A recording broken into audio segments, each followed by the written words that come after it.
Hey, what's going on? It's the Last Coffee House. Today we're talking about Hidden Tribes. It is not a book, it's a study of America's polarized landscape. It's by a group called More in Common. Sorry to just dive in. Feels so impersonal. I'm sorry for the inconsistent uploads recently. Usually it's Tuesdays and Thursdays to try to get something out, but there's just been nuttiness going on all around me.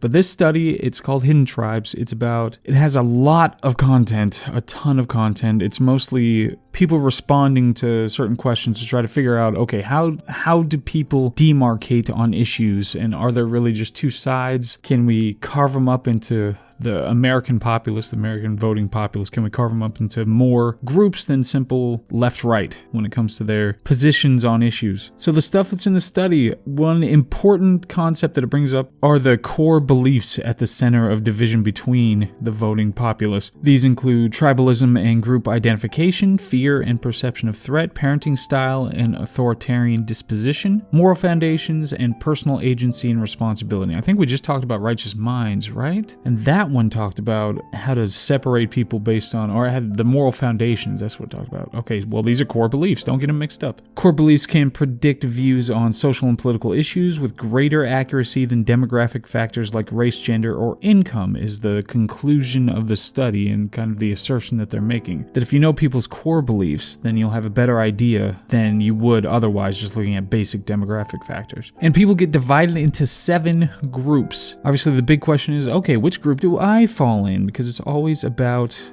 you. But progressive activists, so we're going left to right here, progressive activists make up about 8% of the population. They believe that society is unfair and unequal. They're uncomfortable with nationalism and ambivalent about America's role in the world. And their main concerns are things like climate change, inequality, and poverty. They're also very vocal. So progressive activists, and I mean, they certainly tend to be younger, and they usually compare everything to the population at large. But I'm not going to go through all the numbers for everything, obviously. It's a pretty long study, but it has a lot of very good information in there. I'll get into my evaluation of it in a little bit. But so progressive activists make up about 8% of the population. Traditional liberals, 11%. And this seems like, especially for like the moderately educated classes and all the people that I run into when it comes to talking about politics and major issues, the traditional liberal seems to be kind of the net that catches all the people who are just decent people. Just generally decent people, and they don't have a bunch of hangers-on that are extreme or ridiculous or calling for all sorts of insanity. That's not to say that they're right or anything like that on a bunch of issues, but traditional liberals, I definitely feel comfortable with them. They have more faith in American institutions, they're not intolerant of conservatives, they have strong humanitarian values, and they need to be willing to compromise. Just generally, and I'm sorry to editorialize, jump in a whole bunch here and there right now, because this isn't in the particular study, but I want to, and this is my show, so I can do it. But when it comes to traditional liberals, they seem like on the face, they're the ones who have a genuine interest, like they want things to go well. They want people to be taken care of and to be happy. They are genuine about what they're trying to get done. I just think they're often very wrong about things in the approach to things when it comes to long term and what's best for the country, what's best for the world, etc. And it's certainly the group that I would have put myself in for a very long time. But like I said, I think it's very important to point out, this is kind of the group that I feel like are the most genuine. They want to help. They're just a lot of different pressures, and shallow reasoning leads to certain positions that are questionable. But anyway, that's that category. About 11% traditional liberals. Passive liberals are 15%. They're described as uninformed and avoid politics. So passive liberals, generally I'm guessing it's more of a social thing in that they describe themselves as liberals but don't really have an interest in much of anything. They just say whatever axiom is going to get them the most social approval and just stick with that. Then there's the politically disengaged. That's 26% of the population, a full quarter. They're more anxious about external threats. They're less open with attitudes toward difference, and the least well-informed group. And those descriptions, we'll get into it, but there are a lot of vague things about a lot of these categories and the questions that they ask, and it makes it kind of frustrating. I know you can't, it's pretty difficult to just encompass, it's better than just left-right, but it's pretty difficult to put people into groups. But it's kind of odd to just describe a large group as politically disengaged and just plug in these particular attributes to them. But moderates are 15%. They strongly disapprove of Donald Trump, believe country headed in wrong direction. They think PC culture has gone too far and American identity is slipping away. So that's moderates on the other side of politically disengaged. I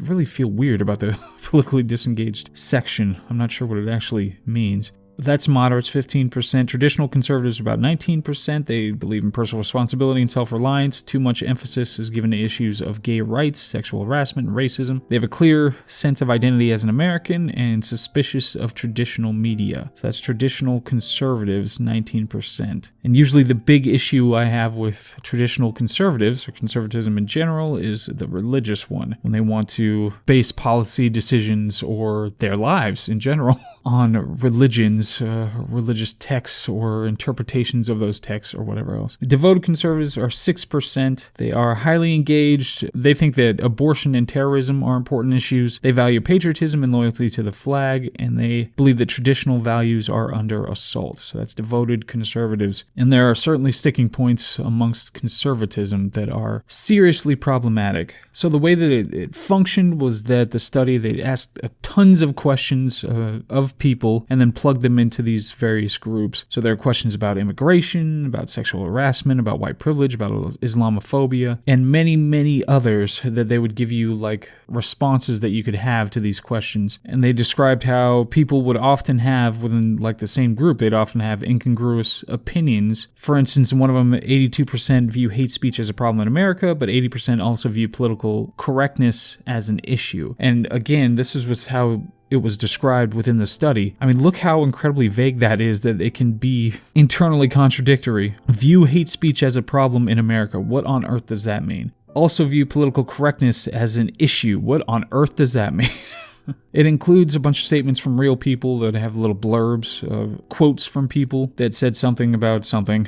One of the quotes that I pulled out was, quote, "I think civil, rational debate is dying. People are so tribalized. People want to retreat to their corner and insist that their opinion is right and not have it contested at all," end quote. I think there's a lot of validity to that. Of course, you wonder how many people are tribalized, whether the ends of the spectrum are just being amplified, and that's the big issue. I really don't think people disagree as much as they think they do, but it's an interesting quote. There are a lot of them throughout there, and a lot of them really frustrating and annoying, but it's dealing with big issues. You know, the immigration issue, very big, complex issue, and there are a lot of just stupid ideas and stupid ways that people talk about it. And especially in the Trump era, there is this spreading derangement that makes any conversation much more difficult when it comes to sexual harassment. Very big, very important topic that can have incredible positives, like getting it so people can actually talk about these things, men and women, so that they're more inclined to talk about these things and not be embarrassed by or feel affronted by somebody bringing up a topic like this, but also going into the ideas of there's no spectrum of conduct and there's no method for rehabilitation afterwards. White privilege, grouping an entire people based on the color of their skin and saying they have a certain number of attributes. It's a massive question, and it's one of those massively underdefined things that I constantly have problems with, that I've gone through since I started this thing, that I've constantly had problems with. So these are very big questions and complex issues, and it's kind of ridiculous that that most of these groups will have strong opinions one way or the other on any of them.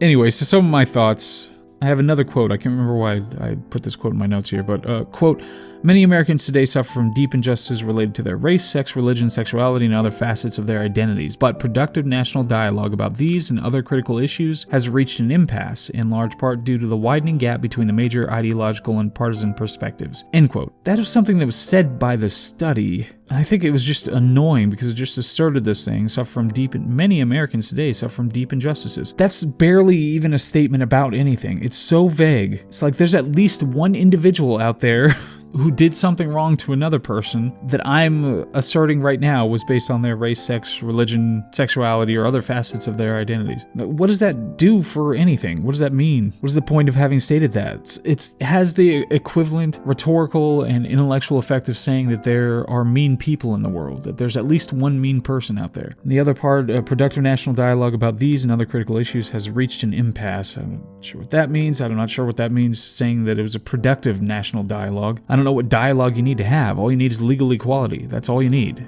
And you can criticize people who say mean things on the basis of one of those protected classes, and you can sue people who engage in conduct that's discriminatory against one of those classes. That's what you do. It's legal equality. And many of the questions, I think virtually every question, was incredibly vague. It created these binaries about everything, as if each one of these areas are binary. So that got annoying as you're going through. It's like there's no nuance in any of these questions. Does this help? Does this kind of a study really help in trying to figure out how to get people to stop being so binary in their thinking, is to create a bunch of binary questions and have that reflect what people are thinking? I'm not sure if that's such a good idea. Oh, and I had just this this item that just scares the crap out of me.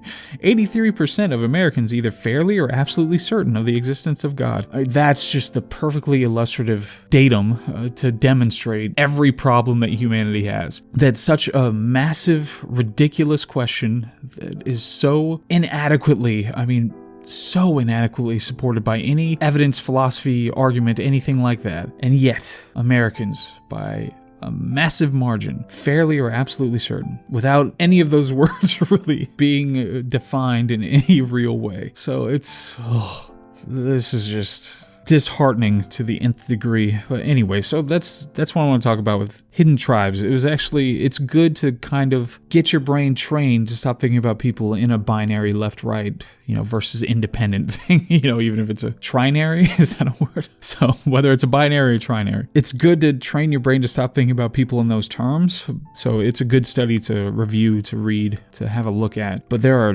just myriad problems with this kind of thing, and I'm not doing any better studies, so I can't really toss too many stones. However, still, I can criticize the hell out of it. So what I'm going to do in like the next one or one soon thereafter is actually take the test live, oh my gosh, and broadcast it to the nation, see what result that I get. I'm a little concerned because based on these questions, I'm concerned how they're going to actually place these demarcations between them. And we'll see what my political leaning is. Tune in next time. All right, thanks. This is the Last Coffee House. Bye.